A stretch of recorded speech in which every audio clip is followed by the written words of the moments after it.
Muy buenas noches. Les damos la bienvenida al Congreso de Prevención del Fenómeno Therians, Subcultura, Movimiento Juvenil o Situación Delictual, un espacio creado para reflexionar, comprender y orientar a padres, docentes y cuidadores, frente a una realidad que hoy genera múltiples interrogantes. Desde talleres para padres, queremos agradecer de manera especial al Centro de Especialistas Forenses por su valioso apoyo, y por contar con conferencistas de alto nivel, cuya experiencia y conocimiento serán fundamentales para el desarrollo de este Congreso. Estamos seguros de que cada una de las ponencias aportará herramientas claras, útiles y necesarias para abordar este fenómeno desde diferentes perspectivas. Esperamos que este espacio sea de gran beneficio para todos ustedes, y que juntos podamos fortalecer la orientación, el acompañamiento y la protección de nuestros niños, niñas y adolescentes. Bienvenidos. Y sin más preámbulo, a continuación, tenemos el honor de presentar a nuestra primera conferencista, la doctora María Alejandra Arredondo Ruiz, psicóloga, especializada en psicología forense y criminal. Cuenta con experiencia en la elaboración de informes periciales en diversas áreas del derecho. Su trabajo combina la práctica pericial, la docencia y la investigación, con especial énfasis en la evaluación del daño psíquico, las características psicológicas, la personalidad y el análisis de relatos, así como en el estudio de fenómenos psicológicos asociados a diferentes tipos de delitos. Participó en la creación del Servicio de Evaluación Pericial de la Fundación Universitaria Konrad Lorenz, y actualmente desarrolla procesos investigativos en el campo de los delitos económicos. Con ustedes, la doctora María Alejandra Arredondo Ruiz. Bueno, buenas noches. El día de hoy vamos a estar hablando sobre un fenómeno que ha empezado a llamar la atención, sobre todo por su alta presencia dentro de las redes sociales, y es el fenómeno de los Therians. Mi nombre es María Alejandra Arredondo Ruiz, soy psicóloga forense y criminal y hago parte del Centro de Especialistas Forenses. Entonces, para empezar a hablar de los Therians, pues entendiendo esto como que un fenómeno que ha salido producto de toda la discusión en redes sociales, la primera pregunta que los invito a hacer es, ¿qué pensaríamos si una persona afirma sentirse como un animal? Ya que esto ha despertado preocupación tanto en el ámbito educativo como en la familia por referencias de hijos o adolescentes que manifiestan sentirse identificados con un animal, ¿no? Una evidencia, pues que la mayoría pueden ser lobos, perros, gatos, como animales con los que se ha tenido un poco más de cercanía, pero lo que habría que decir acá es que es un fenómeno y que no hay que empezar a patologizar solamente con la afirmación o con algún tipo de comportamiento como utilizar máscaras, vestirse como animales. Entonces, ¿qué son los Therians? Son personas que se identifican espiritualmente o psicológicamente con un animal no humano, sintiendo una conexión profunda con la especie animal que decidieron, bien sea, como les decía, lobos, perros, gatos, incluso aves, y la mayoría de los Therians se identifican con animales, pero saben que biológicamente son humanos y logran vivir vidas normales dentro de la sociedad, aún manteniendo esta identificación animal dentro de su percepción frente al mundo. Por eso, no debemos de una vez decir que es una patología cuando escuchamos hablar de este fenómeno de los Therians. Tampoco es un disfraz porque hace parte de la identidad, no es un cosplay y no necesariamente hay conducta observable. Gracias a las redes sociales, pues lo que se ha viralizado es un grupo de adolescentes o de personas ya adultas comportándose como animales. Juegan como animales, se reúnen en grupos para tener toda esta interacción, a veces emiten sonidos propios de su animal o del Therian con el que decidieron identificarse, pero no siempre hay conductas observables. Hay personas que se identifican espiritualmente o mencionan tener una conexión con esos animales, pero no emiten ningún tipo de conducta asociada a esos animales. sino que en las redes sociales, pues lo viral que se han hecho los videos es por este tipo de comportamientos, pero no siempre es de esta manera. Y tampoco es un juego de roles. Hay otras subculturas que podríamos llamar que sí realizan juegos de roles, por ejemplo, se reúnen y cuando son muy fanáticos, por poner un ejemplo de Harry Potter o Juego de Tronos, que sí se reúnen, generan una congregación y allí van a desarrollar un rol de esta serie o perteneciente a este fenómeno. En el caso de los Terians, no es un juego de rol, hay una identificación con el animal y se reúnen para poder expresar dentro de su comunidad pues la forma de identificarse con ese animal. Acá hay que hacer otra diferencia. Está el fenómeno de los Terians y ahí está el fenómeno de los furries. Y la diferencia realmente radica en la forma de identificarse. Entonces, la naturaleza, por un lado, de los Terians es la identidad que generan con ese animal, mientras que en los furries es un hobby o un fandom de, puede ser de series, puede ser también de animales. Por otro lado está la elección, que se perciben como involuntarios, que se nace así, nacen con esta conexión o esta identificación o la conexión espiritual, mientras que en los furries es una elección o un interés artístico. A nivel de personaje, pues se tiene un estereotipo o una identificación con un animal que es real. Entonces volvemos a hablar, perros, gatos, lobos, aves, animales salvajes, mientras que en los furries suele ser un personaje creado a base de, puede ser, por ejemplo, un lobo, pero entonces le pongo más colores, lo pongo a que hable como hablaríamos nosotros, no tanto como el estereotipo del animal, que sería en el Terian. Bajo los atributos, pues el Terian tiene comportamientos naturales de ese animal que yo elegí. Entonces, si es un perro, pues me comporto como un perro, esto de caminar en cuatro patas, ladrar incluso y tener comportamientos propios de ese estereotipo que yo seleccioné.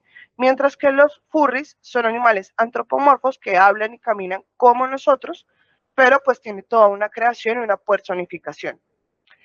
El uso de disfraces se presenta claramente mucho más en los furries, porque son disfraces completos que además van con toda una creatividad, pueden llegar a usar colores neón, colores que realmente no están dentro del estereotipo que sería en el Terian. Entonces puede haber una gata que tenga un rosado con un fucsia, y esto lo hace diferente a los Terian. En el Terian se usan accesorios, pero que hacen parte de la morfología del animal.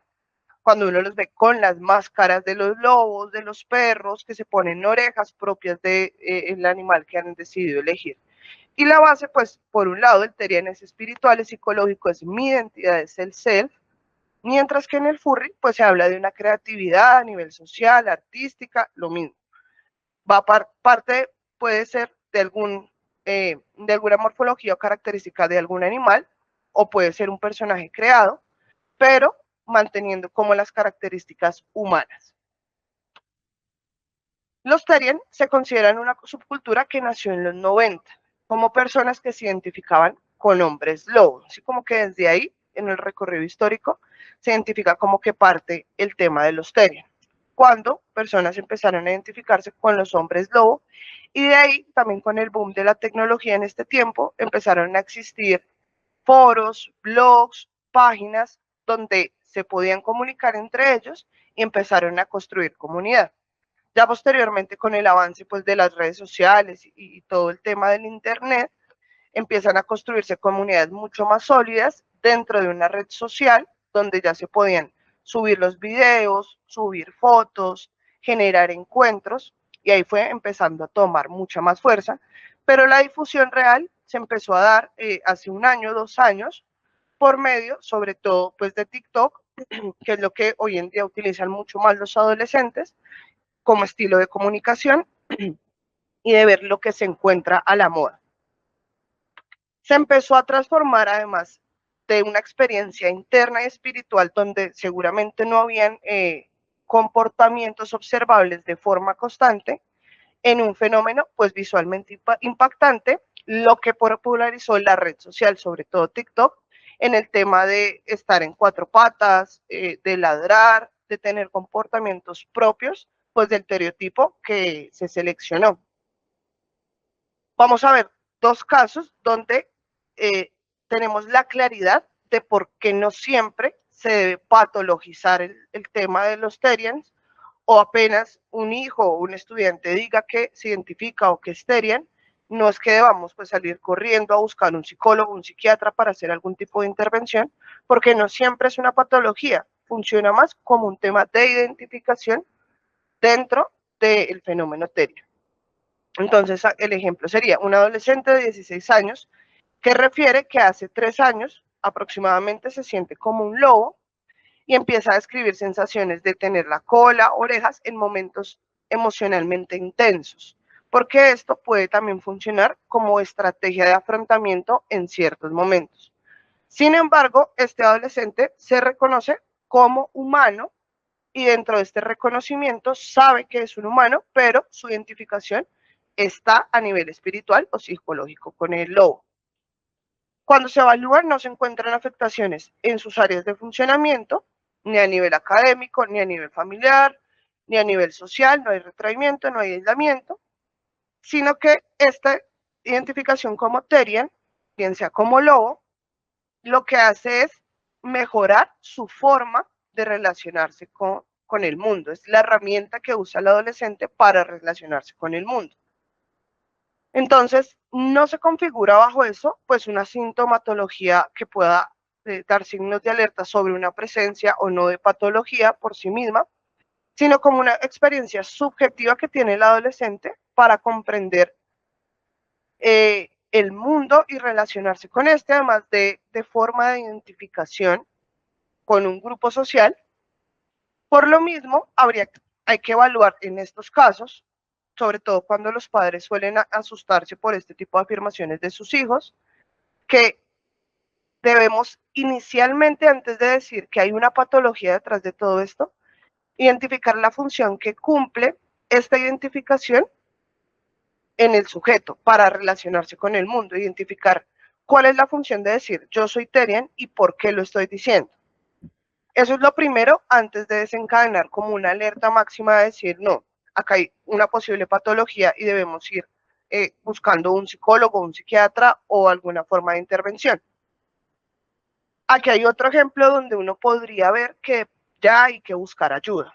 Un adolescente de 15 años que refiere ser un lobo y sentirse como un lobo y mencionar que dentro de él hay un lobo que nació como humano. Esto ya nos lleva a pensar un poco que hay un tema de desrealización sobre su postura como humano respecto a temas de versus en el otro que se sabía que era humano, pero su identificación estaba relacionada con el tema de afrontamiento emocional o relacionamiento con sus pares. En este no, en este ya el adolescente dice, soy un lobo que está dentro del cuerpo de un humano. Y bajo eso, pues habría que empezar a ver como una señal de alerta. Además, también afirma que tiene señales o sensaciones superiores al resto, más allá de tener un comportamiento o no, que él diga, no, es que yo como me siento, como soy un lobo dentro del cuerpo de un humano, puedo correr mucho más rápido que los humanos por el simple hecho de ser un lobo. Y esto deja de que ya no sea solamente una vivencia subjetiva de él, sino que empieza a volverse una creencia rígida por el hecho de empezar a creer que tiene habilidades sensoriales diferentes a las de los humanos por el tema de tener un lobo dentro de su cuerpo. Además, se evalúa también la presencia de aislamiento social o que se empiece solamente a relacionar con comunidades Terian o comunidades de lobos donde también se tengan creencias rígidas sobre el tema de ser un lobo y este tema de las habilidades y yo no soy un humano, sino un lobo.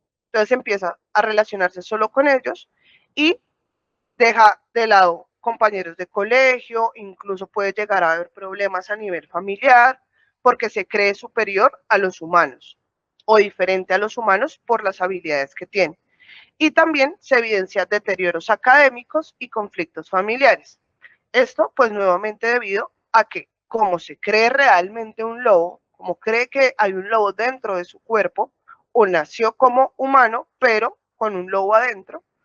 A nivel académico, pues la creencia puede ser que él no necesita estudiar, no necesita desarrollarse académicamente, porque pues es un lobo. Y los conflictos familiares van a empezar a presentarse cuando sus comportamientos pues no estén tan alineados con los comportamientos dentro de las familias normales. Y además, pues seguramente preocupación por parte de los padres sobre este tipo de comportamientos, que si no son bien abordados, lo que van a hacer es que se incrementen los conflictos o lleguen a conflictos graves dentro de la familia. Entonces, en este caso, pues se observa realmente que se ha comprometido el juicio de realidad del adolescente, ya que no, pues, no se reconoce como una experiencia subjetiva, sino que para él es una verdad literal, hay mucha más rigidez dentro de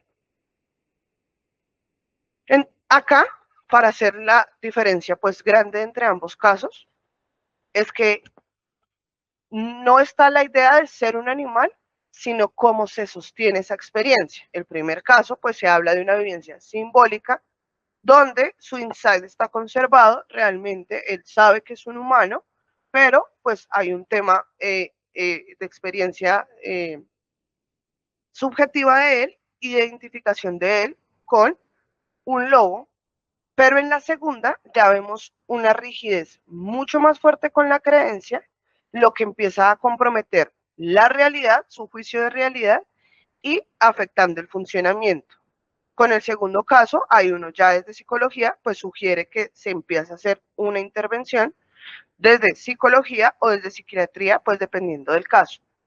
Pero lo importante acá es que desde el principio no debemos empezar a juzgar la verbalización de los adolescentes o de los niños de soy un terrier, me identifico con X o Y animal, porque desde el principio no podemos identificar si realmente es una vivencia simbólica o si ya es una creencia rígida.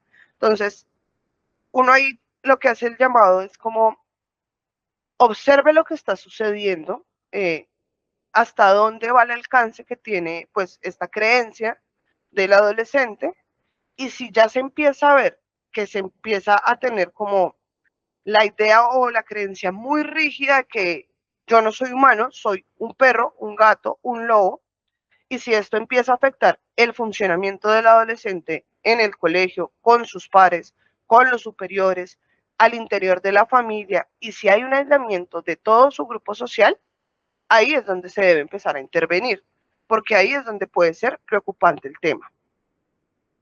Entonces, nuevamente, el fenómeno Therian no constituye un diagnóstico psicológico y psiquiátrico reconocido. Hasta el momento, ningún manual de diagnóstico, tanto de la psicología como de la psiquiatría, ha avalado los Therian como una patología, como un trastorno. Por el momento sigue siendo un fenómeno al cual se debe observar y hacer como una transición.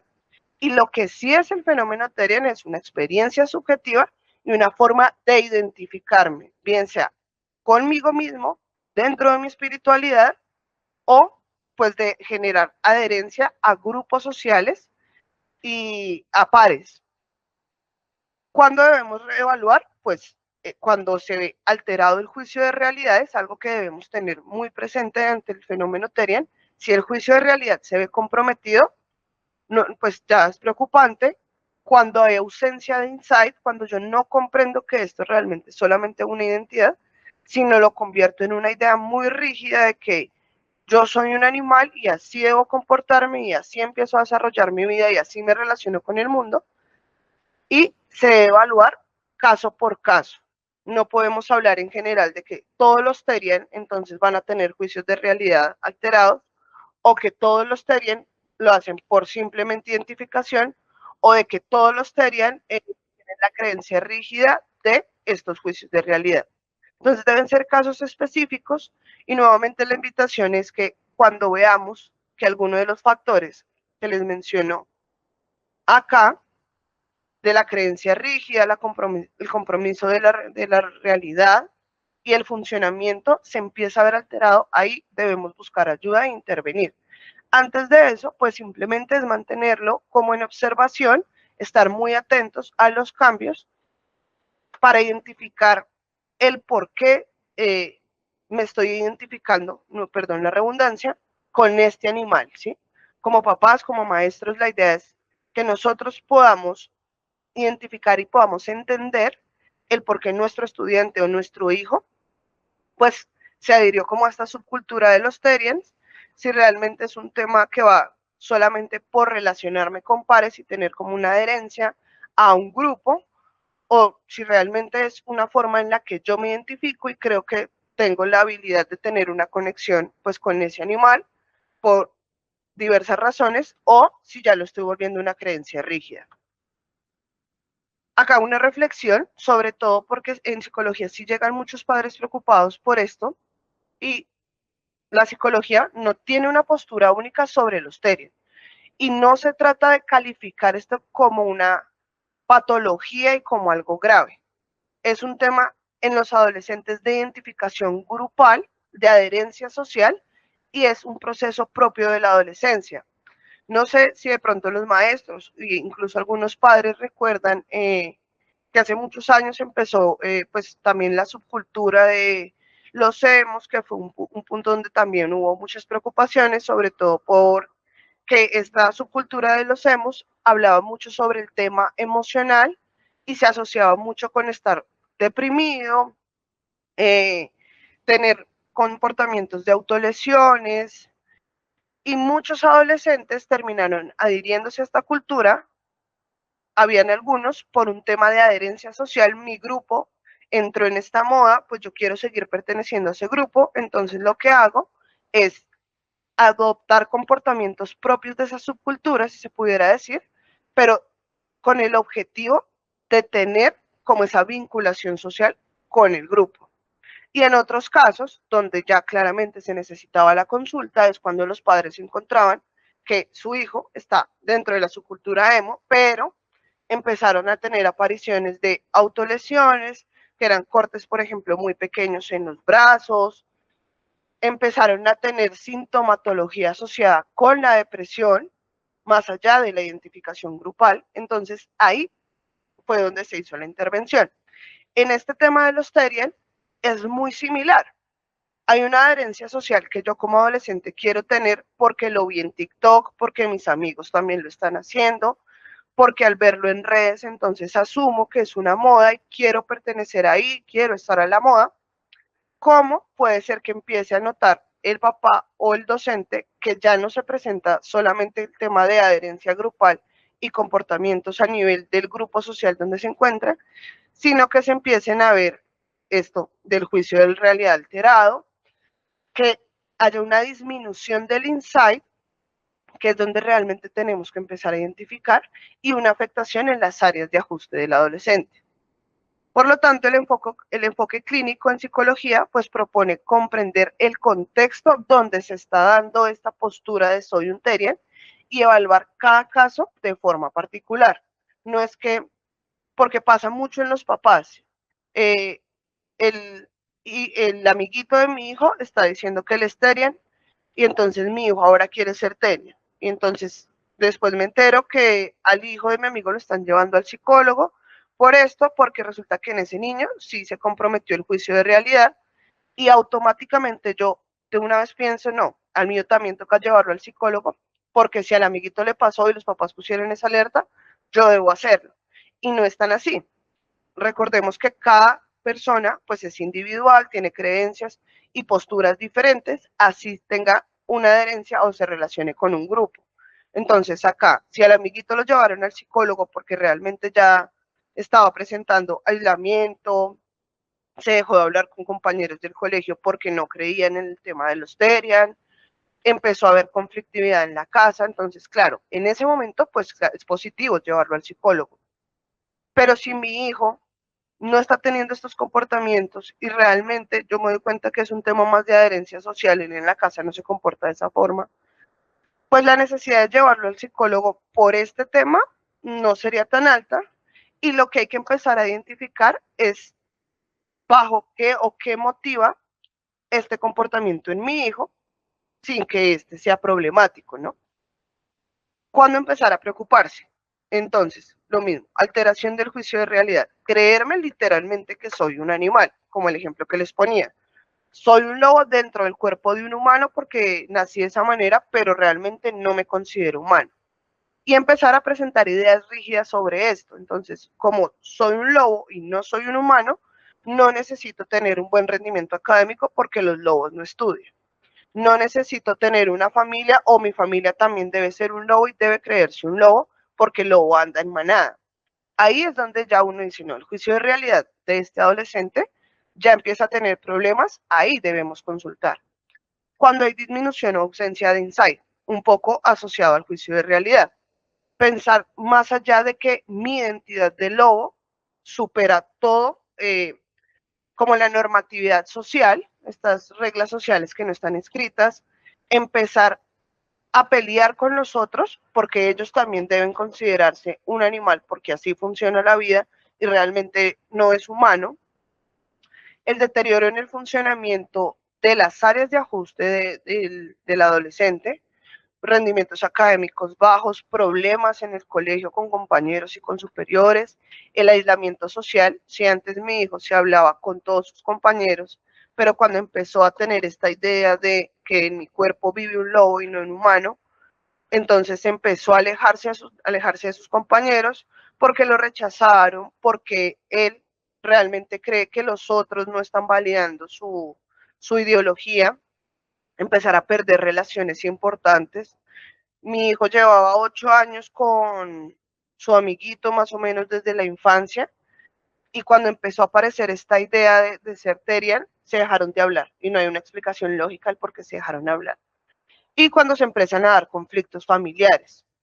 Más allá del conflicto familiar de que yo como papá no quiero que él en mi casa se comporte así, porque eso también tiene que venir acompañado pues, de un entendimiento del papá, es conflictos familiares de que, por ejemplo, mi hijo ya no le interesa ni siquiera compartir espacios con papás, con abuelos, con tíos, con primos, ya no tiene interés por eso, además ya no quiere, por ejemplo, sentarse a comer con nosotros en la mesa y esto entonces desencadena conflictos que pueden llevarse hasta una agudización fuerte, eh, como golpes, castigos mucho más severos, entre otros. Además, relacionarse únicamente con comunidades estéril. Si bien el adolescente lo que está buscando es adherirse a un grupo social porque es algo propio de la adolescencia, mi hijo deja, por ejemplo, de relacionarse con los compañeros que jugaba fútbol o baloncesto con la práctica de algún deporte o si lo tenían en cursos de manualidades, cerámica, etcétera, y ya tampoco quiere ir a eso y su círculo social se reduce únicamente a comunidades Terian, que pueden ser comunidades presenciales de estas que se reúnen en parques y allí realizan como su convivencia o comunidades digitales. Porque recordemos que el fenómeno Terian pues se dio o tuvo su boom pues cuando empezaron a aparecer en redes sociales tantos videos que además el algoritmo empezó a primar estos videos, y pues los adolescentes mayormente veían esto. Entonces cuando se empiezan solamente a relacionar digital o presencialmente, solamente con comunidades y su único interés está solamente en lotería, ahí también hay que empezar a evaluar qué es lo que pasa. La rigidez psicológica donde la identidad, donde el animal empieza a dominar completamente la forma en la que me relaciono. Solamente entonces hablo con quien se cree lobo, no los terian, sino ahora solamente con los que se creen lobos o tienen esta identidad dentro de su cuerpo y se empieza a utilizar como el único mecanismo de afrontamiento cuando hay algún tipo de malestar.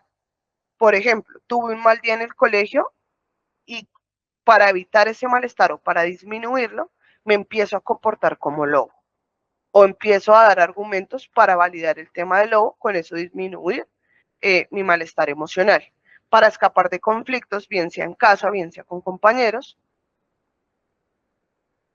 Y el animal como forma de no enfrentar los conflictos. Cambio mi comportamiento. Tengo una discusión, me regañaron en mi casa porque me fue mal en el colegio, porque hubo un llamado de atención, y automáticamente ante ese regaño genero un cambio, bien sea comportamental observable o respecto a la emoción. Entonces, por decir algo, los lobos, cuando los regañan, entonces suelen bajar las orejas. Entonces empiezo a tener ese tipo de comportamientos observables que vienen de los lobos para enfrentar el malestar emocional que me está generando la situación. Y pues por último, la presencia de síntomas clínicos ya relevantes, que puedan ser ideas delirantes, alteraciones perceptivas, que digan, no, entonces me regañaron y ya yo siento como la cola se me empieza a meter entre las patas. Disociación significativa frente a eventos estresantes y ansiedad o depresión severa. Esto ya, o sea, cuando ya empezamos a esto, ahí sí uno ya debe remitirse a un psicólogo. Sin embargo, esta presencia de síntomas clínicos, pues la idea es que si se empiezan a presentar uno, ir de una vez donde un psicólogo, pero el alcance, pues no debería de ser llegar a esto, ¿sí? Cuando ya uno empieza a ver la alteración, la disminución del insight, afectación en áreas de ajuste, que solamente me quiero relacionar con terians, una rigidez psicológica, y como papá o docente veo que el único mecanismo de afrontamiento de mi estudiante o de mi hijo es este, ahí ya debo consultar, pues para evitar que se presente esta sintomatología clínica que ya es grave y que ya requieren una mayor intervención. Entonces, con estos 5 anteriores, pues la sugerencia es sí, y ahí ya empecemos a buscar para que no se vaya a llevar al alcance de tener ideas delirantes, las alteraciones y la disociación. En estos casos, el fenómeno deja de ser una expresión de identidad y pasa a ser el indicador clínico que requiere evaluación. Por eso ahí, con estos 4, 5, 6 anteriores, antes de llegar a los síntomas clínicos graves, que pues es lo que no queremos que pase, pues debemos empezar a buscar ayuda, bien sea con el psicólogo, ya sea de pronto una asesoría con el psicólogo del colegio, o empezar a buscar la ayuda en psicología clínica. Para recordar, para ir cerrando ya, los Terian es una identidad de una subcultura contemporánea. Marca la pertenencia de mi hijo, de mi estudiante, a un grupo social. Lo que les decía, si yo veo que todos mis amiguitos empiezan a comportarse así, porque es lo que está en el boom, es lo que está en la moda, pues yo quiero pertenecer a ese grupo o seguir perteneciendo a ese grupo, y entonces valido la idea de ser un Terian. También es una forma de identificarme, bien sea con mi grupo social o a nivel espiritual. No es una patología por sí mismo. El fenómeno Terian no es una patología, y eso sí, lo quiero recalcar mucho porque muchas veces cuando vemos que el adolescente lo dice, entonces de una vez creemos que está enfermo, no escuchamos las razones de por qué lo quiere hacer y lo llevamos de una vez al psicólogo, al psiquiatra, y lo que estamos haciendo es invalidar ese desarrollo de la identidad del adolescente. Y recordemos que la adolescencia es donde todos los seres humanos empezamos a construir como esta serie de creencias y esta forma de ver el mundo para así podernos relacionar en la vida adulta. Entonces, de principio no patologicemos el fenómeno Terian, no patologicemos la idea que quiere expresar el adolescente con ser un fenómeno Terian. Lo que les digo, puede ser que él diga quiero ser Terian porque mis amigos lo están haciendo en este momento y veo que en las redes sociales pues esto es tan boom, entonces quiero ser para pertenecer a un grupo. O quiero ser porque me parece que los perros son animales muy nobles, son animales que siempre están pendientes de su manada, etcétera, y por eso yo me identifico con ese animal. Y entre esos dos ejemplos que les acabo de dar, no hay ninguna patología de por medio. Entonces, no es que el niño se enfermó cuando dijo que era Terian, entonces ya o está loco o hay que llevarlo, y entonces el papá se empieza a preocupar y empieza a rumiar sobre esa idea. No, no es una patología. Hay que comprender el por qué se está haciendo, cuál es la función de ser Terian y por qué lo quiero hacer. Y es una expresión. Entonces, primero hay que revisar, antes de decir que hay una patología, primero revisemos si es un tema de pertenecer a un grupo social, si es una identificación espiritual o cognitiva con ese animal, o simplemente es una expresión de mis estados de ánimo, de cómo estoy viendo yo el mundo en ese momento, para no llevarlo directamente a la patología. Entonces, lo primero que debemos hacer cuando el hijo o el estudiante manifieste que quiere ser un Terian, pues evitar rechazarlo, no decir, no, usted está loco, camine, lo llevamos al psicólogo, o usted está como loco, ¿cómo se le ocurre? Esos son bobadas de adolescente, etcétera. Y mucho menos caer en el tema de la burla, de, ay, esos muchachos salen allá y hacen ese ridículo, usted se va a ver igual que ellos, o cómo se ve tan feo, tan ridículo vestir de esa manera. Eso es lo primero que debemos hacer, tanto como padres como docentes, al escuchar que alguno de nuestros adolescentes diga, soy un terrier, me identifico con un gato, un perro, un lobo, un pájaro, etcétera. No debemos rechazar de base y no debemos burlarnos ni de lo que el adolescente está manifestando, ni de el fenómeno o la cultura o la subcultura de los terriers. Hay que escuchar primero. Con el segundo, pues escuchar sin invalidar. Ah, bueno, quieres ser un Terian, pero cuéntame por qué quieres ser un Terian. Identificar si es un tema social, si es un tema de identificación con, espiritualmente con ese animal, si es una forma de pertenecer a otro grupo, si es una forma de expresarse, pero nunca invalidando. Si él dice, no, es que fue porque en el colegio mi grupo de amigos se volvió Teiren, entonces María es un gato y Juan es un perro y entonces yo quiero ser un lobo. Ah, bueno, y es por tu grupo de amigos y empezar a explicar desde lo que se conoce o lo que se ha leído de los Terian, si es espiritual, si no, si nada más es identificación. Cuando ya yo identifico que el adolescente lo hace, por ejemplo, por una forma de pertenecer a su grupo, entonces ya tengo clara la función de ser Terian para mi hijo o mi estudiante y ahí paso a lo siguiente que sería observar cómo se va desarrollando esta identificación con el Terian, ¿sí? Si se conserva un bienestar emocional en él, nuevamente, si la utiliza como forma de afrontamiento para o solamente su función es relacionarse, si sigue bien en el colegio, pues no hay un signo de alerta, si no hay conflictos en la casa por este comportamiento, si no está la verbalización de es que dentro de mí es un lobo y yo nací siendo un lobo, pero en el cuerpo de un humano, todo este tipo de verbalizaciones, si no se presentan, pues está muy bien, está dentro de lo normal y parte del fenómeno Terrier, pero cuando ya empiezo a ver lo mismo, alteración de juicio de realidad, poco insight o disminución del insight, el tema de que empiezo a decir, no, es que yo siento que tengo una cola cuando me pongo de mal genio, si el afrontamiento para todas las situaciones se queda centrado solamente en comportamientos del Terian, si veo que solamente se empieza a relacionar con esas comunidades y pierde círculo social, si ya no quiere realizar actividades que antes realizaba, ahí ya debo buscar ayuda respecto pues al fenómeno Terian. Bajo esto quedaría como desde la psicología la postura que hay hasta el momento sobre el fenómeno Terian, recordándoles claramente que siempre debemos estar atentos ante los cambios comportamentales de nuestros adolescentes, no solamente por el fenómeno Terian, sino pues por todo lo que hay alrededor, el manejo de redes sociales, todo lo que las redes sociales pueden llegar a afectar a los adolescentes o pueden llegar a influir en ellos. Y nuevamente, pues les repito que el fenómeno Terian no es una patología por sí misma. Si mi hijo o mi estudiante dice quiero ser un gato, no debemos prender la alarma de decir, no, este muchacho tocó llevarlo a un psicólogo, no.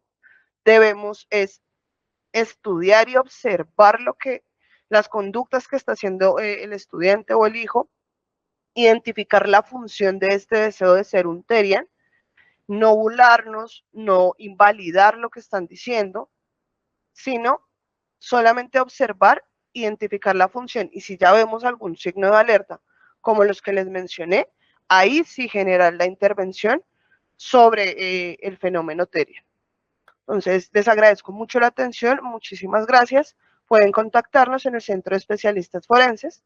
Mi nombre es María Alejandra Redondo, soy psicóloga forense y quedamos atentos a cualquier contacto que deseen realizar. Feliz noche.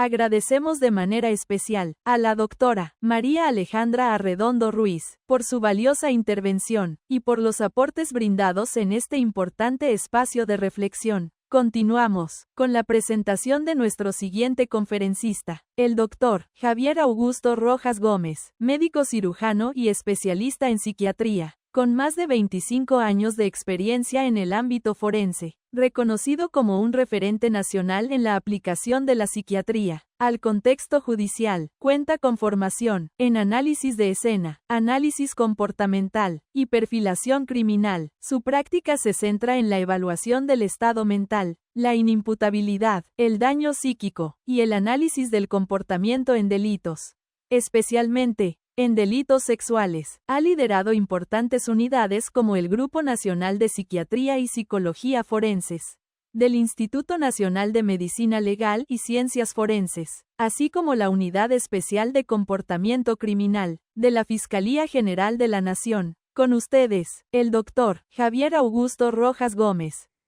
Es una oportunidad maravillosa el poder dirigirme a una audiencia que quiere conocer sobre un fenómeno que está llamando tanto la atención de los medios de comunicación como de los padres de familia, de los educadores, de los diferentes actores de la sociedad que tienen alguna interacción con nuestra población adolescente principalmente. Estamos hablando del fenómeno Therian.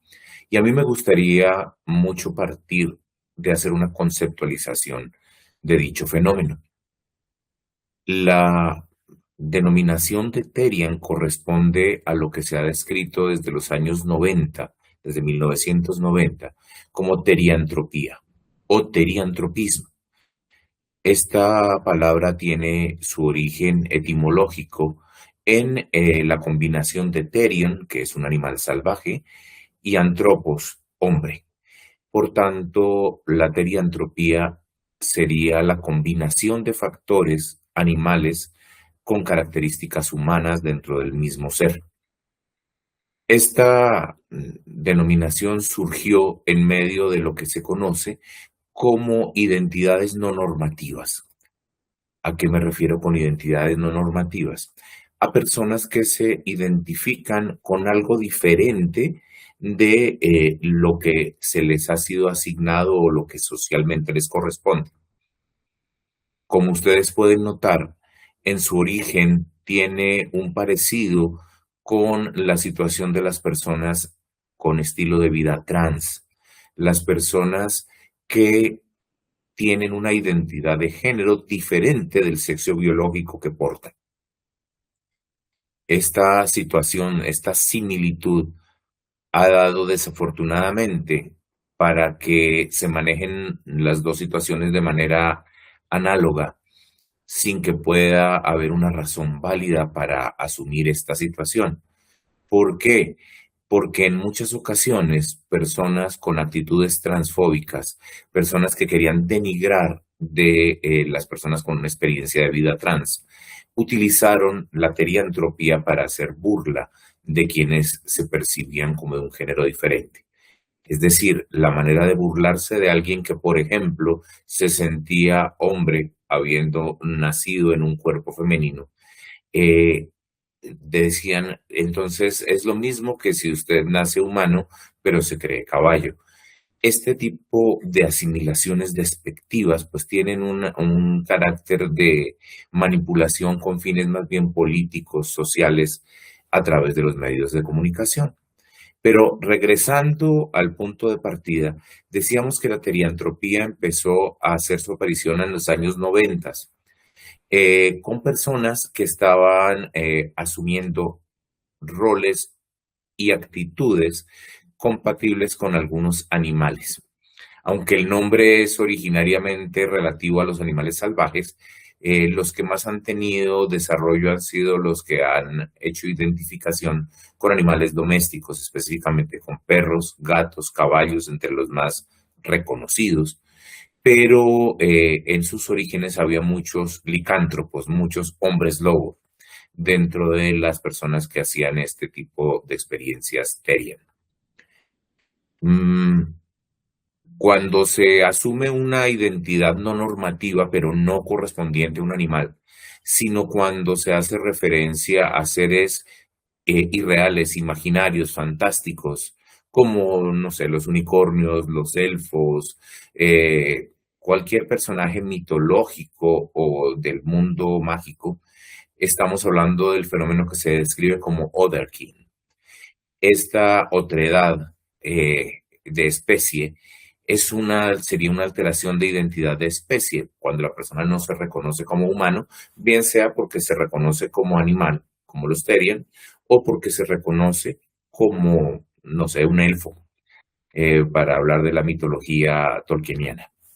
Entonces, estas identidades no normativas tienen una característica que los diferencia de los asuntos que tienen que ver con la identidad de género. ¿Cuál es? En la identidad de género, la persona no solamente se reconoce y se percibe como correspondiente al otro sexo, sino que se vive y se define como que es del otro sexo. Esta es una diferencia radical, porque la identidad se vive en diferentes niveles.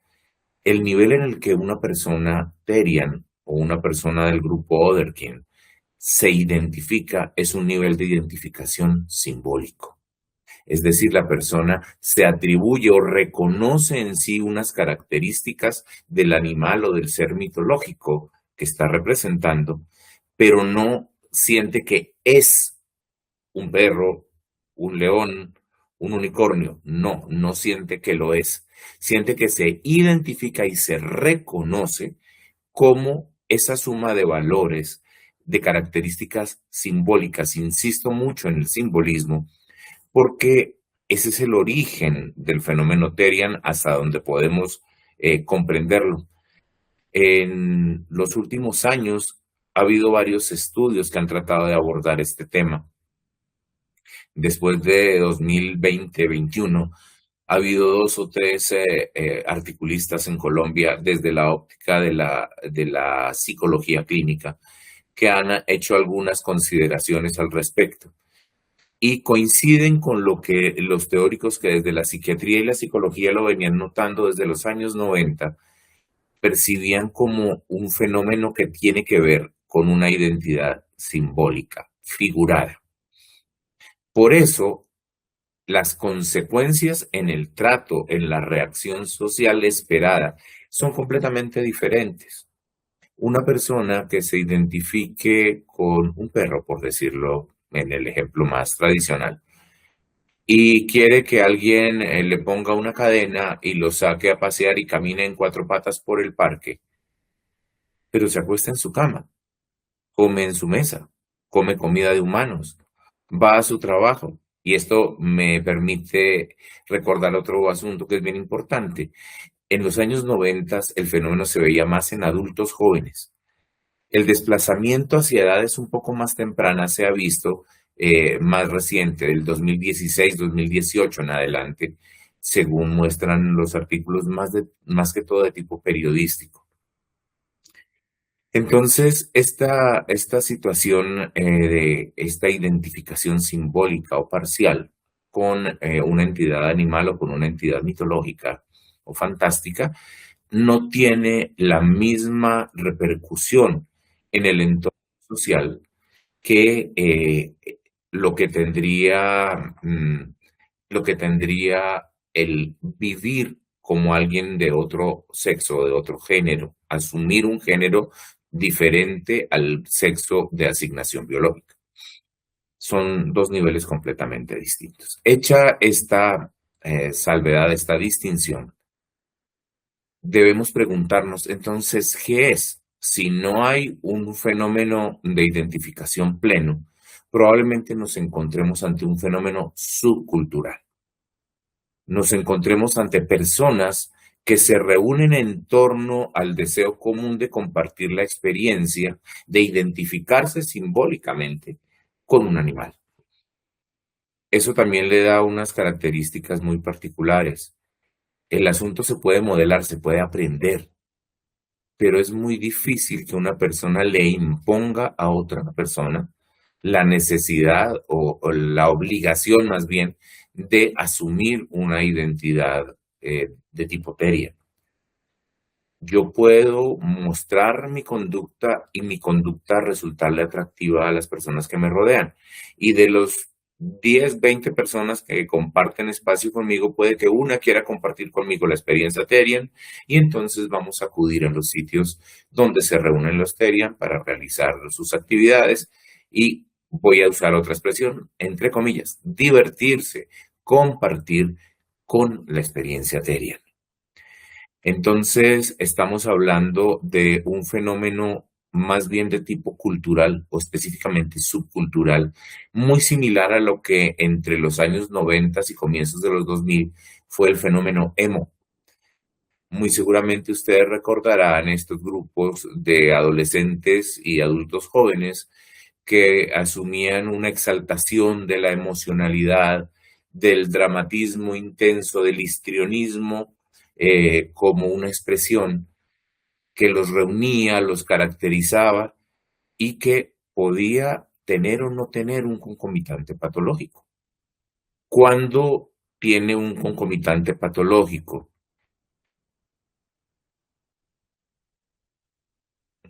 Vamos a considerar que una situación de estas es de tipo patológico cuando la persona está transgrediendo el asunto de la identidad simbólica y se mete en un asunto de identidad completo. Es decir, si una persona de verdad siente que es un animal, se comporta plenamente todo el tiempo como un animal, deja de asumir los comportamientos humanos, ya no nos encontramos ante estos fenómenos de identificación superficial, estaremos ante un evento psicótico. Es una persona que genuinamente cree que es un animal. Esta situación ya va muchísimo más allá de lo que veníamos describiendo. Entonces tenemos que hacer la diferenciación. La persona es lo que siente que es o simplemente se identifica con las características. Eso nos permite saber si estamos ante una verdadera patología o no lo estamos. Las personas que tenían esta identidad con los grupos emo, que compartían el gusto, tenían la afinidad por esta forma de vida, sí tenían una serie de comportamientos que los unificaban, una serie de maneras de vestir, de obrar, de comportarse, que los identificaba y que le daban esa sensación de grupo, de pertenencia. Pero ¿cuándo era problemático el ser una persona emo? No era el hablar del suicidio y de las bondades del suicidio en medio de una trágica vida. El asunto es cuando se concretaban los intentos de suicidio, porque detrás de muchas personas emo había personajes que tenían una verdadera depresión mayor y que estaban en riesgo real de suicidarse porque tenían una patología mental no tratada. Esa situación es muchísimo más complicada y es importante poder diferenciar si estamos ante el fenómeno subcultural o es otra cosa. Y esa otra cosa tiene que ser diagnosticada. Y por supuesto, en la primera línea de atención vamos a estar los profesionales de la salud mental. Entonces, cuando tengamos la duda de si el asunto es esa identificación superficial o es algo mucho más grave, mucho más serio, no hay que demorar una consulta con un profesional de la salud mental, un psiquiatra, un psicólogo que pueda brindar la atención preliminar para ver qué es lo que está ocurriendo. Si solamente se trata de este asunto subcultural de identificación grupal, muy probablemente no tenemos mucho de qué preocuparnos. Podría ocasionar algunas molestias en la interacción social, que ya lo vamos a comentar un poquito más adelante, pero no habría lugar a una intervención terapéutica, es lo que yo quiero decir. Muy bien. ¿Qué puede ocurrir si que requiera de la atención de nosotros como profesionales de la salud mental aplicados a lo forense? ¿Cuándo se necesitaría un psiquiatra forense para realizar una valoración de una persona con un estilo de vida Therian? Por ejemplo, si sospechamos que la persona no está libremente participando allí, si ya nos fuimos más allá de el ejemplo o la modelación grupal de alguien y de la presión de grupo relativa, al hecho de que a alguien le estén imponiendo para ser aceptado hacer tal o cual cosa. Sería bastante exótico, pero puede ocurrir. Y si estamos ante esa situación, va a necesitar muy seguramente una valoración tanto la persona que está siendo inducida por otro como el que está funcionando como un agente inductor.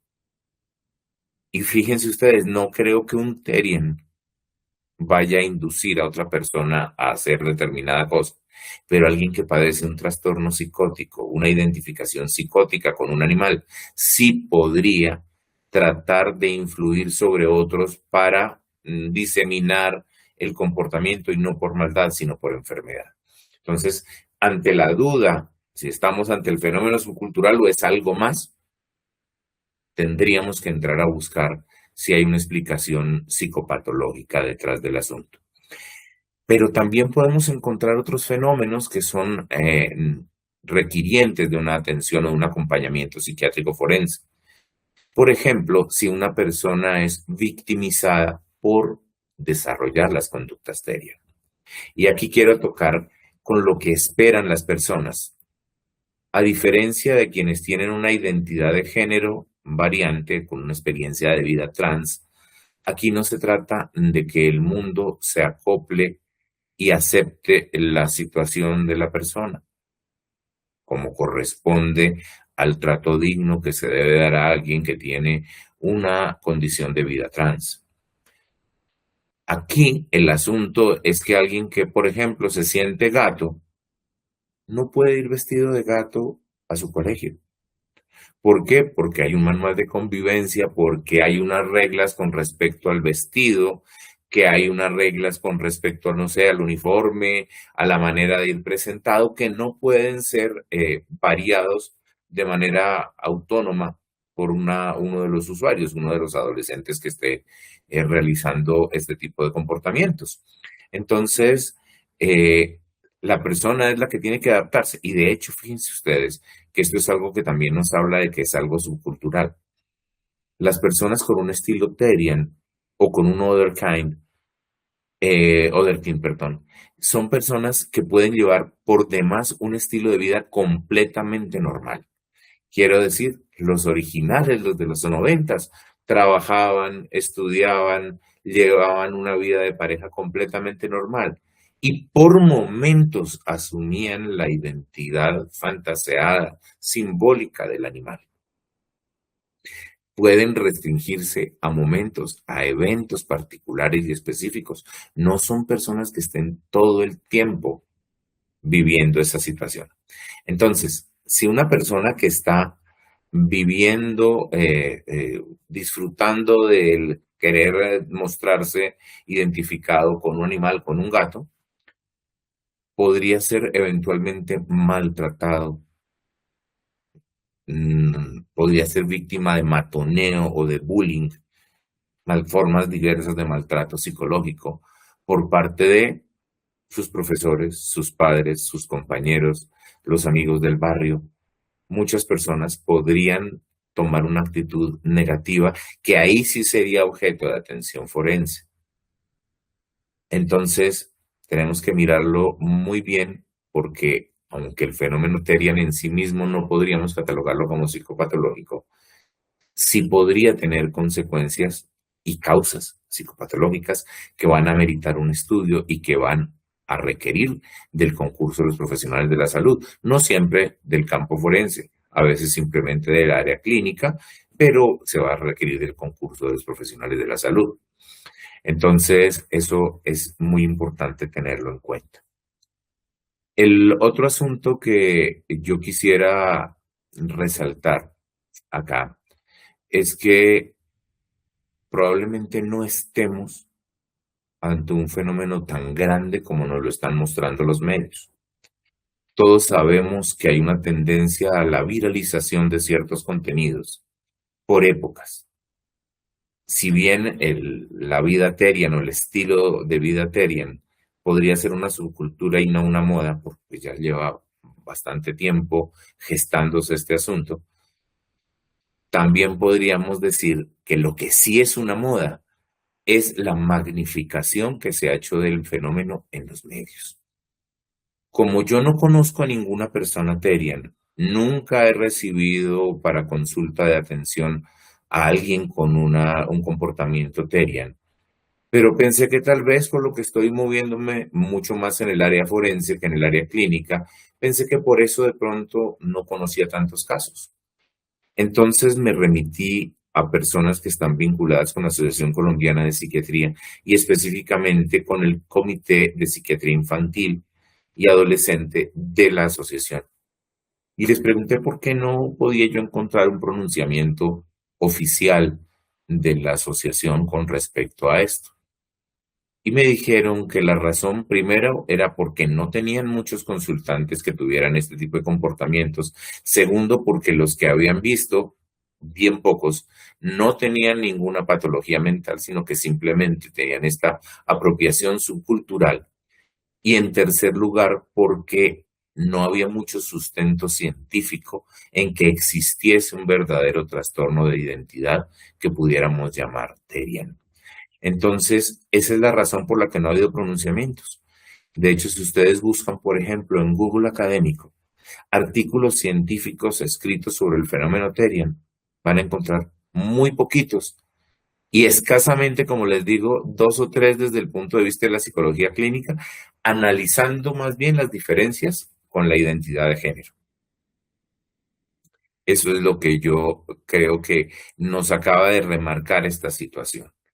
Yo cerraría estas consideraciones diciendo que estamos ante un fenómeno que sí existe, que viene gestándose por lo menos hace 30 años y que además de que tiene algo más de 30 años, el fenómeno se ha visto popularizado por épocas en determinados sectores, en Alemania, en Argentina, en Canadá. Ha habido reuniones, eventos Terian, pero realmente las pocas personas que uno podría decir que asumieron la identidad completa de un animal, esas personas tienen un trastorno psicótico y han requerido de tratamiento psiquiátrico.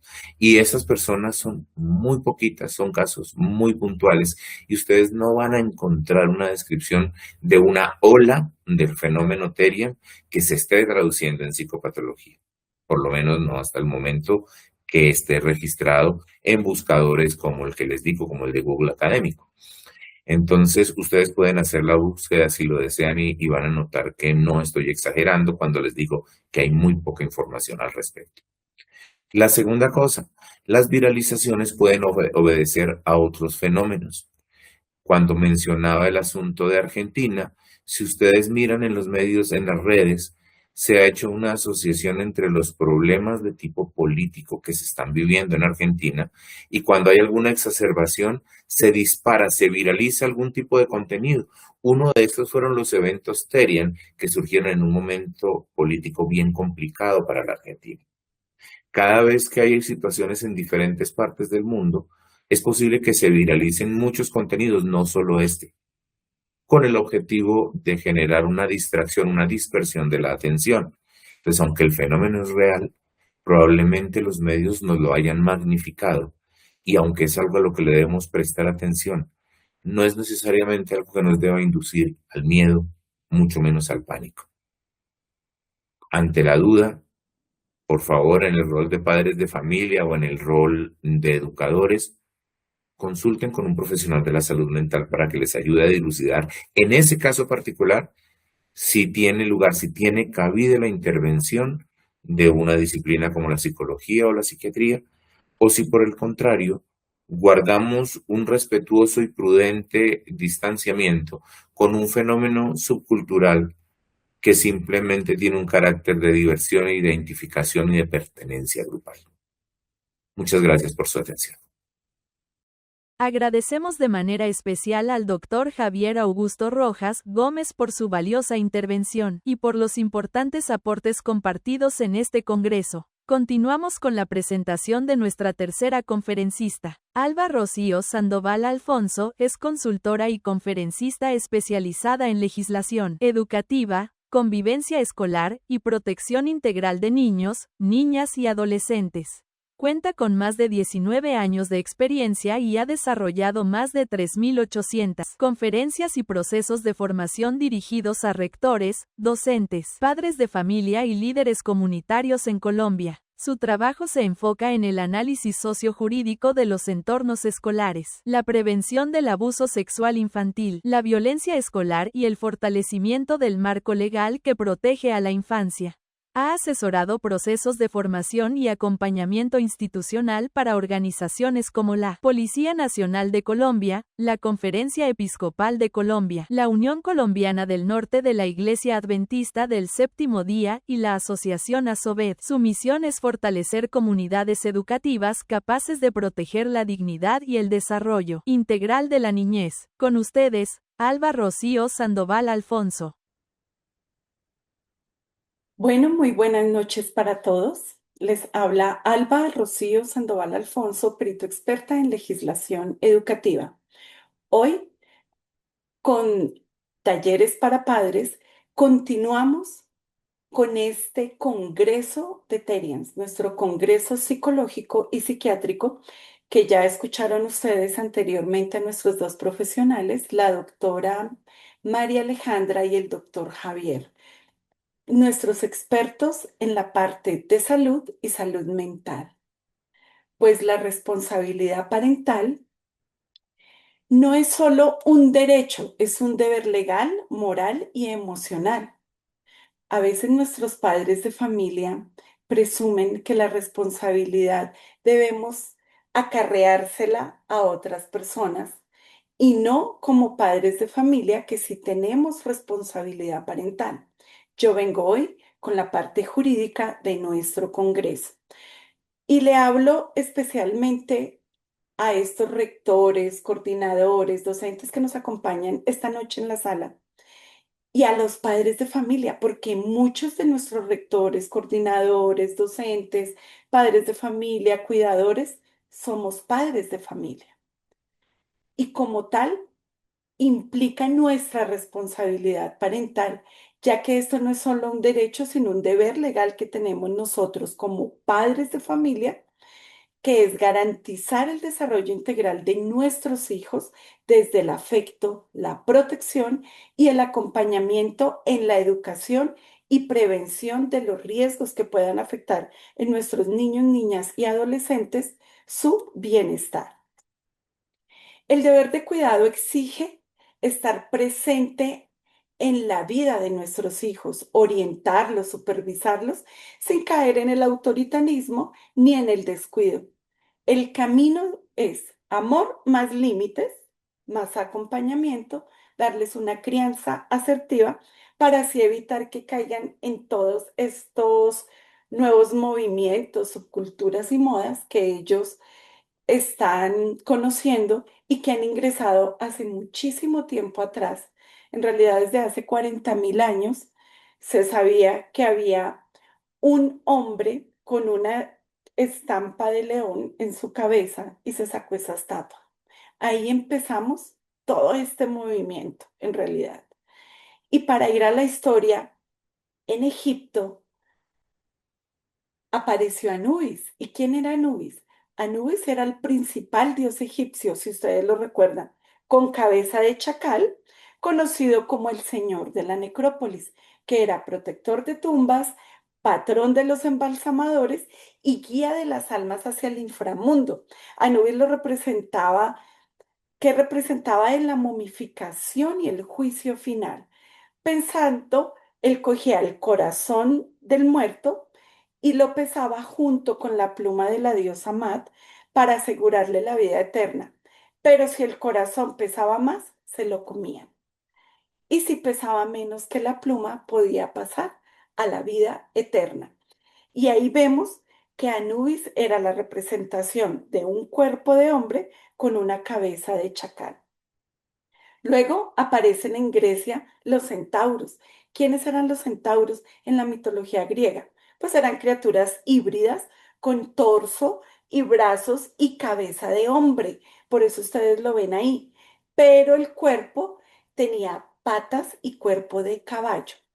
Y el centauro simbolizaba la dualidad humana entre el instinto salvaje y la razón civilizada.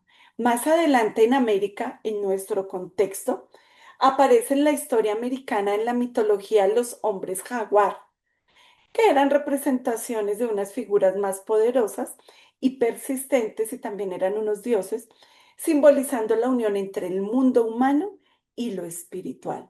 Y esta figura aparece en diferentes culturas, desde México hasta el Amazonas. Principalmente eran asociadas con el poder, la guerra y el chamanismo. Y eran figuras que, si ustedes los ven historias atrás y durante la evolución del hombre, han existido figuras humanas con animales. O sea que los Terians vienen de hace muchísimo tiempo atrás, pero anteriormente se venía manejando desde las mitologías y otras creencias que habían anteriormente, pero el hombre como tal no se vestía así. ¿Qué son los Terians? Los Terians no son ni furros, no son nada de eso, ni Ordenkin. El Oderkin son estos personajes mitológicos y de fantasía, como son los elfos, las hadas, en fin.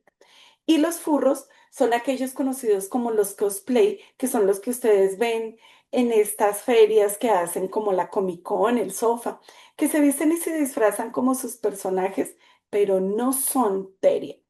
Acá les vamos a decir presuntamente qué es lo que ellos son o qué creen ser. Como lo decían ya anteriormente nuestros profesionales, se habla de la zoantropía. ¿Qué es la zoantropía? La zoantropía como tal es una disforia y cambian ellos su mente y tienen problemas psicológicos y psiquiátricos. Es un trastorno mental. Eso tiene que ver directamente con la salud mental, donde ya pueden implicarse problemas más fuertes psicológicos y psiquiátricos, pero no tiene nada que ver con los famosos terians, que son realmente en ellos. Ellos se creen o perros o gatos o gallinas. Son personajes o personas que presuntamente se identifican con un animal, pero dicen que espiritualmente soy un perro o soy un gato o soy un lobo. Espiritualmente lo dicen ellos así. Pero van a ver, y los perros duermen fuera de casa y comen en un plato en el piso. Pero cuando tú le dices a tu hijo o al adolescente que se presume Terians, no hay redes, no hay celular, no hay comida, no hay médico, ahora vas a ir al veterinario, ahí sí ya dejan de pelear por su identidad y dejan de ser terians. Es como si yo dijeras, yo soñé que soy una lavadora y espiritualmente me siento una lavadora. No, eso no es así. Vamos a mirar qué son estos personajes en realidad. Son unos personajes ficticios. Aparecen en Beastars. Beastars cuenta con un elenco de animales antropomorfos con complejas dinámicas sociales entre carnívoros y herbívoros. De allí sí viene, y después de los noventas, los famosos Terians. De estos personajes ficticios de Beastars, nuestros adolescentes se están pegando hoy en día a estas series y de allí nacen estas modas y estas subculturas, donde los personajes principales son un lobo gris que se llama Legoshi, Haru, que es una coneja arlequín, Louis, que es un ciervo rojo, Juno, que es una loba, y Gujin, que es el panda, quienes lidian con sus instintos, el amor, prejuicios y todo dentro de una academia en la que estudian que se llama Cherryton. De allí vienen todas estas modas y subculturas en las que hoy en día están involucrados nuestros niños, niñas y adolescentes. Pero ellos pelean por algo que es el libre desarrollo de la personalidad. Y el artículo 16 de nuestra Constitución colombiana nos habla de este libre desarrollo de la personalidad. Y dice, todas las personas tienen derecho al libre desarrollo de su personalidad sin más limitaciones que las que imponen los derechos de los demás y el orden jurídico. O sea que nos da dos limitaciones. La primera, no es un derecho absoluto, está limitado por los derechos de los demás. Y la segunda, está limitado por el orden jurídico, o sea que no es excusa para confundirse con libertinaje y hay que darle cumplimiento al Código Civil, al Código Penal, al Código de la Infancia y Adolescencia y a todo lo que tiene que ver con nuestra Constitución colombiana. Entonces vamos a hacer algo importante hoy, la integridad y la dignidad versus libre desarrollo de la personalidad. Libre, dice el diccionario de la Real Academia de la Lengua, es que son las personas que no han sido coaccionadas, inducidas, manipuladas o accionadas a tomar una decisión. O sea, que es un estado autónomo, propio. Yo tomo mis propias decisiones. La pregunta es, ¿nuestros niños, niñas y adolescentes si toman sus decisiones libremente? ¿Es libre? ¿O están coaccionados, coercitados e inducidos por los medios de comunicación, las redes sociales, la presión de grupo, la internet y estas apps emergentes en las que ellos tienen juegos y foros día a día con más de 10 o 15 millones de personas conectados al mismo tiempo? Entonces, si será libre, como lo ordena la norma y como lo dice el diccionario de la Real Academia de la Lengua, y el desarrollo conlleva el mejoramiento de la calidad de vida de los individuos. O sea, que las personas son protagonistas de su propio bienestar y de una etapa más perfecta a la anterior. Será un mejor desarrollo que mañana me creo vaca, perro, burro y dejo de ser una persona profesional para creerme antropomorfa y ser un animal. Y la personalidad es un constructo psicológico con el que nos referimos al conjunto dinámico de características de una persona. También es conocido como el conjunto de características físicas, sociales y genéticas que determinan a un individuo y lo hacen único e irrepetible. Ahora la pregunta ¿es libre? ¿Es desarrollo? ¿Es personalidad? ¿O simplemente es una imitación irracional que tienen hoy en día nuestros niños, niñas y adolescentes solo por moda o solo por lo que ven en la televisión? ¿O estarán de verdad en una desconexión total? Porque ellos ahora tienen una desconexión social y total con todo lo que sucede en el mundo real. Tienen esta desconexión, o sea, ellos se presumen una mascota. Es cierto que hablamos de las familias multiespecie y que ya hay familias multiespecie, pero la multiespecie es porque tienes un gato o un perro o un loro, en fin, pero no que tu hijo o tu hija se crea perro, gato o loro. Eso no significa. Aparece la Convención de los Derechos del Niño, la Convención Internacional de los Derechos del Niño, que es un tratado internacional adoptado por la Asamblea General de las Naciones Unidas el 20 de noviembre de 1989. Y este tratado establece una amplia gama de los derechos de nuestros niños y niñas como sujetos y también de su cuidado. El principio rector de esta Convención sobre los Derechos del Niño dice que es necesario considerar que la garantía y el respeto de todos los demás de la Convención debe ser siempre analizado a la luz de los principios rectores. En este sentido, mediante la aplicación de estos principios en la interpretación de la Convención, se logra proteger a la infancia y permite, además, asegurar un desarrollo de conformidad con su máximo potencial. El interés superior del niño nos dice que hay unos derechos destacados y nos habla en el artículo 5 de estos artículos principales de la Convención del Derecho Internacional de los Niños, que la orientación de los padres es importante y es uno de los derechos evolutivos. Los estados respetarán las responsabilidades, derechos y deberes de los padres o tutores para proporcionar una orientación apropiada a sus hijos. O sea que es necesario que los padres de familia hagan valer sus derechos con la patria potestad y con la responsabilidad parental. Porque tú, querido padre de familia, eres quien debe tener el cuidado de tu hijo o hija, guiarlo y orientarlo. No lo digo yo, lo dice la Convención de los Derechos de los Niños, la Convención Internacional de los Derechos de los Niños y las Niñas y los Adolescentes. Habla en su artículo 7 y 8 del derecho a la identidad. Los niños tienen derecho a un nombre, una nacionalidad y a conocer a sus padres. Acá no dicen que tienen derecho a creerse perro, gato, loro, gallina, nada de eso.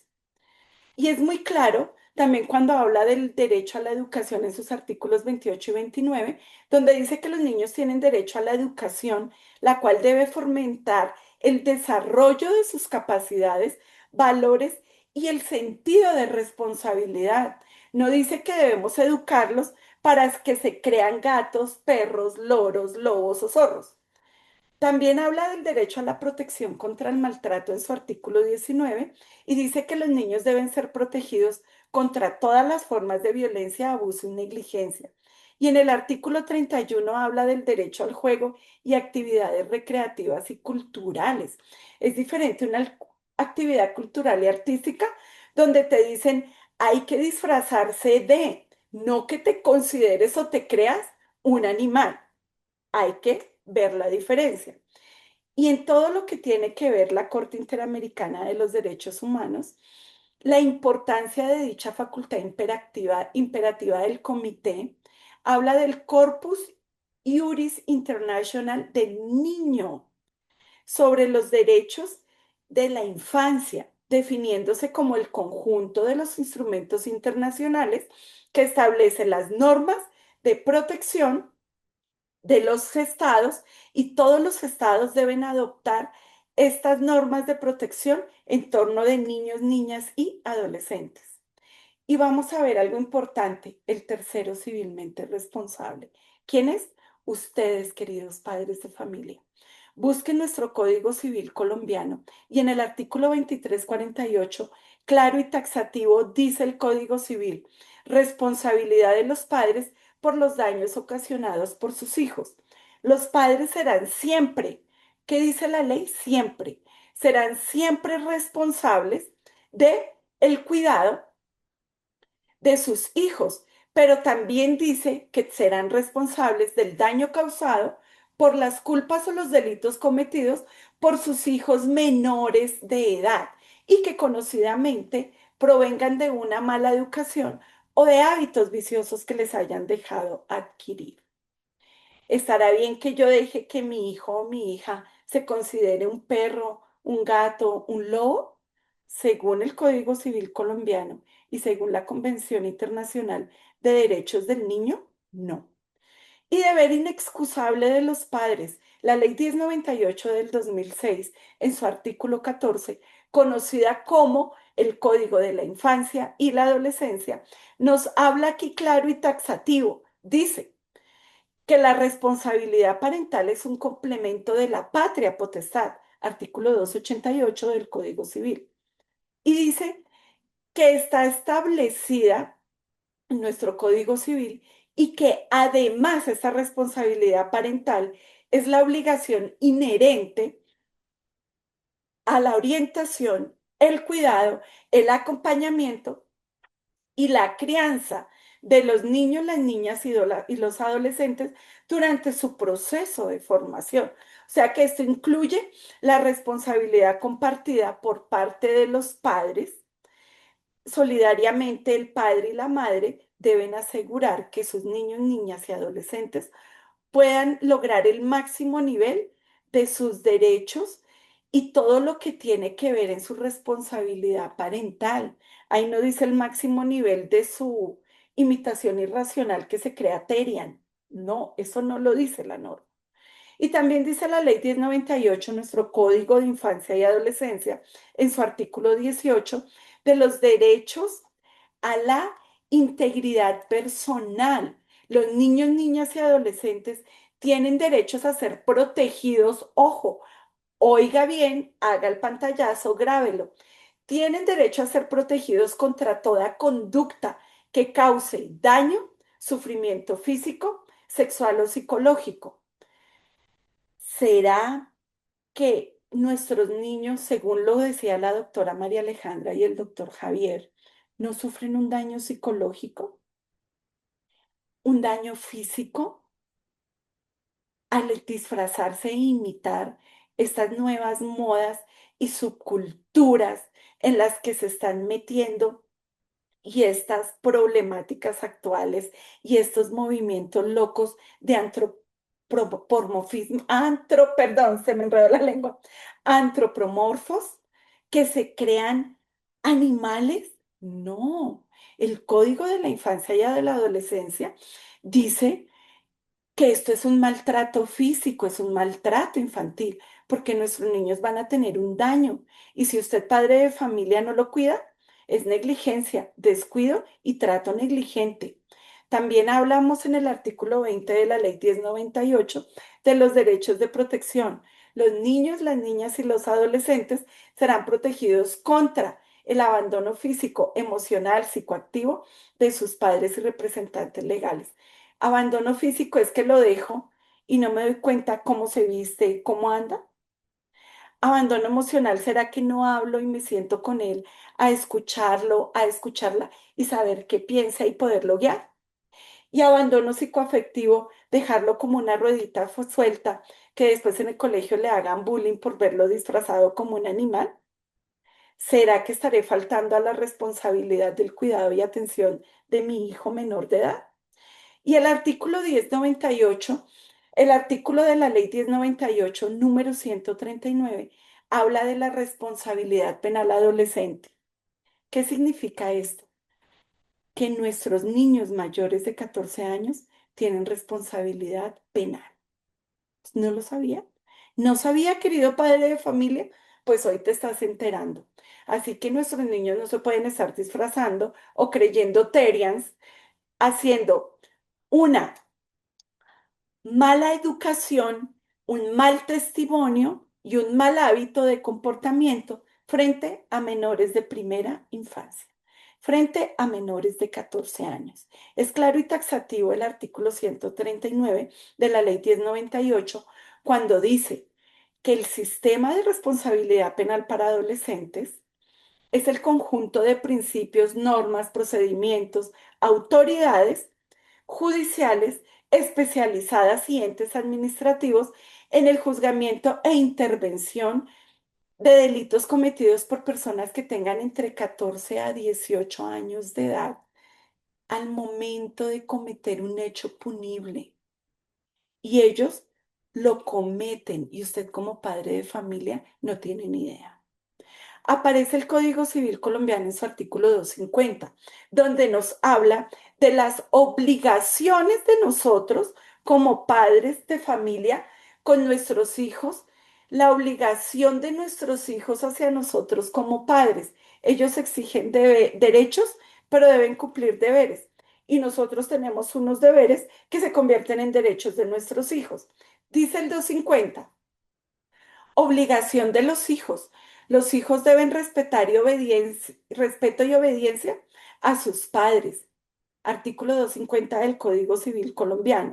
Y más adelante en el artículo 262 de nuestro Código Civil dice, vigilancia, corrección y sanción. Los padres de familia o la persona encargada del cuidado personal de los niños tendrán la facultad de vigilar la conducta, corregirla y sancionarlos moderadamente.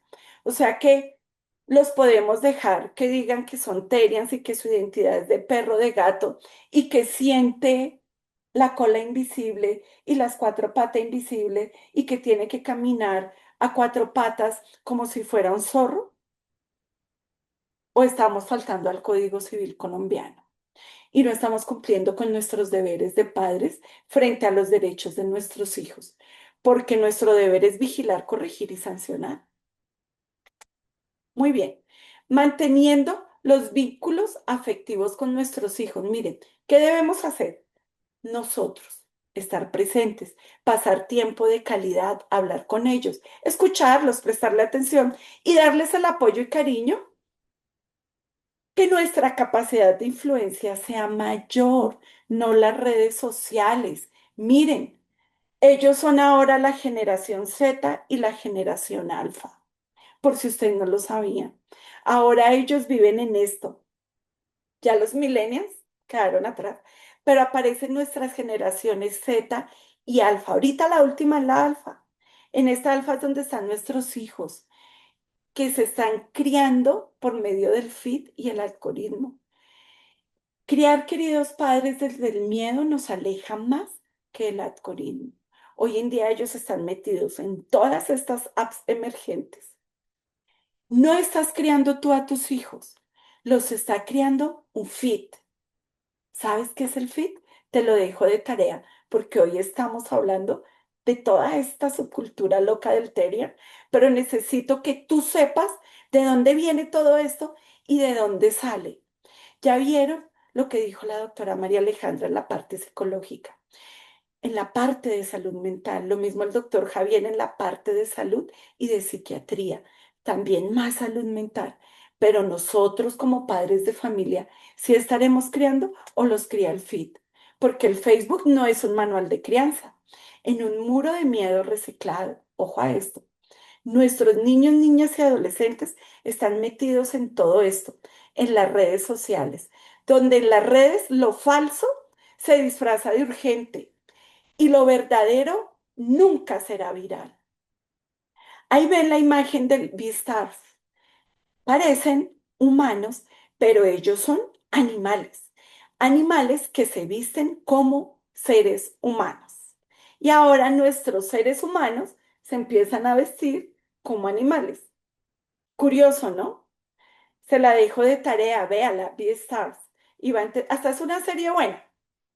Pero ahí los animales se creen y se visten como humanos. Y ahora nuestros niños, niñas y adolescentes se creen Terians vistiéndose así o creyendo que eso es una identidad y un libre desarrollo de la personalidad, cuando la ley y la Constitución nos acaba de decir que eso no es así.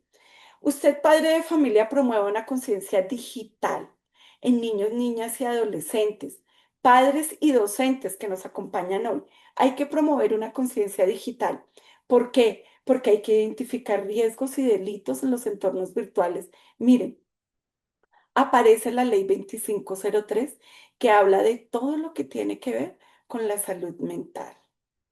Aparecen todas estas nuevas normas, todo lo que tiene que ver con el cuidado de nuestros niños. Y lo hacemos.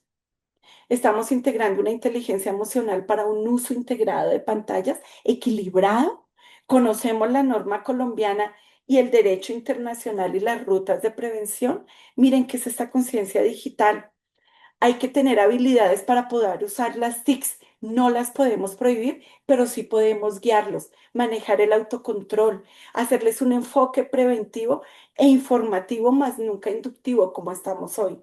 Miren, aparecen los riesgos digitales para niños, niñas y adolescentes. Ellos en redes tienen el ciberacoso, el bullying, grooming, la captación de niños, niñas y adolescentes para estas redes de explotación sexual, el sexting, la sextorsión, la exposición a contenidos sexuales violentos y también a contenidos violentos, el burnout digital por exceso de pantallas y el EXNA, que es la explotación sexual comercial de niños, niñas y adolescentes, y disfrazándose como terians, poniéndose carita de animal, pero cuerpo erótico sexual, así nos los están vendiendo. Pero ellos dicen que son terians y resulta que hay una explotación sexual comercial detrás de todo esto también. Hay distribución de sustancias, adicción a juegos y redes sociales. Miren, hay pérdida de habilidades sociales. Detrás de todos estos disfraces terminan ellos en consumos de sustancias. Pierden sus habilidades sociales. Recuerdan que al inicio vimos que hay una desconexión social total y hay exposición de los datos personales. Hay un burnout digital en nuestros niños, niñas y adolescentes. ¿Qué significa ese burnout? La definición es el agotamiento físico, mental y emocional por el uso de pantallas. Todo el tiempo están pegados a las pantallas. Los síntomas: fatiga visual, ansiedad, irritabilidad, problemas de sueño. Y la prevención que usted debe tener, padre de familia, es hacerles pausas activas, una higiene del sueño, reglas familiares del tiempo en línea. De cuando acá nuestros niños, niñas y adolescentes se van a dormir a medianoche o a las 3 de la mañana y llegan al colegio, no prestan atención por estar en las redes, aprendiendo cosas innecesarias y que no les enseñan nada bueno para la vida, como estos movimientos y estas subculturas que lo que hacen es dañar su mente, su neurona y su cerebro, que hasta ahora está en formación. Como lo decía la doctora María Alejandra, el cerebro hasta ahora se está formando y no tienen ni idea de qué sucede en realidad. Recuerden que la corteza frontal es la que nos permite la toma de decisiones y nuestro cerebro termina de desarrollarse a los 25 años y es la edad en la que podemos tomar decisiones. ¿Será que nuestros menores de edad pueden tomar decisiones ya? No, viven en este cubo Rubik que les traje, pero este cubo es lleno de todas las apps populares y emergentes entre nuestros niños, niñas y adolescentes. Y tú, querido padre de familia, no las conoces. Y de ahí salen todas estas modas y subculturas. Aparece Roblox, Be Real, aparece TikTok, aparece Fortnite, aparece Kid, Minecraft, aparece Twitch. Y todas estas donde ellos, y Discord, que es donde ellos tienen sus foros y en estos foros se hablan con todo el mundo. Y no solo por el celular, tienen otras pantallas, tienen la Nintendo, la Xbox y la Play. Por ahí también se conectan a todo este metaverso en el que ellos viven. Viven en una realidad virtual, viven en una realidad aumentada y se la creyeron tanto y viven tanto en ese metaverso que ahora se creyeron animales, ahora se consideraron Terians. Los usos, queridos padres de familia, de estas redes, de este metaverso, debería ser más para la educación, no tanto para el juego y la socialización, que es en lo que ellos están inmersos. Y tienen riesgos de adicción. ¿Qué adicción? Ahora, la nueva cocaína se llama las TICs. Tienen adicción a este metaverso. Tienen adicción a la realidad virtual y ahora a la IA. Y la IA es mentirosa. Entonces, tienen adicción a todas las TICs. Hay aislamiento, desconexión social, acoso digital y contenidos no aptos para nuestros menores de edad. Hay que tener inteligencia emocional en el mundo digital. Miren, padres de familia, enséñales un autocontrol frente al tiempo en línea. Empatía en redes sociales, poca, o sea, pilas con lo que ven.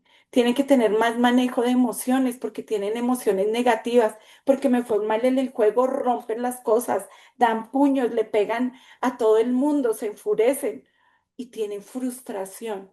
Que acá en Colombia no nos pase como pasó en California, el caso del chico de 11 años que terminó cometiendo un parricidio. Busquen las noticias por estar inmerso en todo esto. Y por estar en todo esto, ellos desarrollan una resiliencia digital y no hay una comunicación asertiva en estos entornos virtuales. Por eso, padres de familia, consejo, escuchen a sus hijos, hablen con ellos y guíenlos. El caos no es libertad y el orden no es opresión. Nosotros les enseñamos con amor y los educamos desde casa. Las reglas básicas: supervisión del tiempo y contenido de lo que ven, dialoguen con sus hijos sobre qué hacen en línea, con quién hablan, qué hacen. Tengan uso de los controles parentales y las conclusiones y recomendaciones en esta noche. Promueva el uso consciente y equilibrado de las TICs. Educar al niño, niñas y adolescentes en ciudadanía digital y pensamiento crítico. Fomente la inteligencia emocional en entornos digitales. Involúcrese como familia con su escuela, con su colegio. Involúcrese familia, escuela, para tener una protección digital, para que ellos no caigan en todas estas locuras que estamos viendo, que hace poco llegó a Colombia, aunque hace ya más de 10 años existe, y desde los 90 los Terians vienen metiéndose, pero ahora en redes y ya con la internet y toda esta locura de metaverso, pues ya están inmersos en las casas. Cumpla y difunda la norma vigente de Colombia, querido padre de familia. Educar para prevenir es sembrar vida, esperanza y propósito en cada niño. La prevención no es un acto, es una forma de amor y de protección del futuro de nuestros hijos. Y cierro con esta pequeña imagen. Miren, para reflexionar, padres de familia, hay una educación que usted le puede dar a sus hijos y es gratis. Así como hoy este congreso que estamos haciendo a nivel internacional, porque tenemos también personas conectadas hoy aquí de otras partes del mundo de Latinoamérica. Padres de familia que, como usted, están interesados en el cuidado de sus hijos. Rectores, docentes, coordinadores que, como ustedes y cuidadores, están interesados en el cuidado y el bienestar de nuestros niños, niñas y adolescentes. Y nuestra Policía Nacional, que también nos acompaña en esta noche, desde GINAT, el Grupo de Infancia y Adolescencia a nivel nacional, también nos acompañan y están acompañándonos desde diferentes partes del país. Y también invitaron a diferentes docentes, rectores y cuidadores, porque todos estamos interesados en el bienestar, la dignidad y el cuidado de nuestros niños, niñas y adolescentes. Hay una educación gratuita, la que tú le das en casa a tus hijos. Enséñales a respetar, a no romper, a no mentir, a no robar. Enséñales a ser responsables, esforzados, solidarios, a tener valores, a no ser violentos y a no dejarse manipular por las redes. Es bueno luchar por una educación de calidad, pero la educación comienza en casa, en el hogar, sale de la cuna. No delegues a los maestros lo que ustedes, queridos padres de familia, pueden hacer. La mejor red de protección para un niño en Internet es una familia y una escuela consciente. Dios los bendiga. Espero hayamos aprendido algo más, unos tips esta noche. Recuerden, los invitamos desde Talleres para Padres. Mi nombre es Alba Rocío Sandoval Alfonso. Nuestros números de contacto por WhatsApp, el 320-263-1973 y el 313-451-9522. Nuestros números de WhatsApp quedan aquí en pantalla. Tengan una feliz noche, un buen descanso y esperamos que este congreso haya sido de su agrado, pero sobre todo que haya sido de gran aprendizaje para ustedes que nos acompañan en esta noche. Bendiciones para todos. Muchas gracias y una feliz noche. Agradecemos de manera especial a la doctora Alba Rocío Sandoval Alfonso por su valiosa intervención, y extendemos nuestro agradecimiento a todos los asistentes por su participación en este importante espacio de formación y reflexión. Este fue el Congreso de Prevención del Fenómeno Therians, una iniciativa orientada a comprender y abordar realidades que impactan el bienestar de nuestros niños, niñas y adolescentes en los entornos educativos. Este congreso fue posible gracias a la invitación y apoyo de Centro de Especialistas Forenses, Pizarra Digital, la Organización Educativa Tenorio Herrera de Cali, Conciencia Magisterial Santa Marta, el Sindicato de Trabajadores de Colombia en cabeza de Iván Serna Villada, y Talleres para Padres. Finalizamos extendiendo una invitación especial a rectores, docentes y comunidad educativa en general, a conocer nuestras capacitaciones virtuales en temas de prevención de situaciones que afectan el bienestar de los niños y adolescentes en nuestros entornos educativos. Somos Talleres para Padres. Para mayor información pueden comunicarse al WhatsApp 313-451 9522 o visitar nuestra página web www.talleresparapadres.org. Muchas gracias. En Colombia, la ley exige a las instituciones educativas capacitar a sus docentes y a las familias en 6 temas fundamentales. Temas que protegen la vida, la integridad y el bienestar emocional de nuestros niños, niñas y adolescentes. Talleres para Padres ofrece capacitaciones completas, actualizadas y certificadas, listas para cumplir con todos los requisitos legales. Con nuestras capacitaciones, tu institución cumple con todos los requisitos legales. Capacita a toda la comunidad educativa de forma práctica y sencilla. Orientación sexual asertiva. Prevención del suicidio. Prevención del consumo de sustancias. Prevención del embarazo adolescente. Prevención del abuso infantil.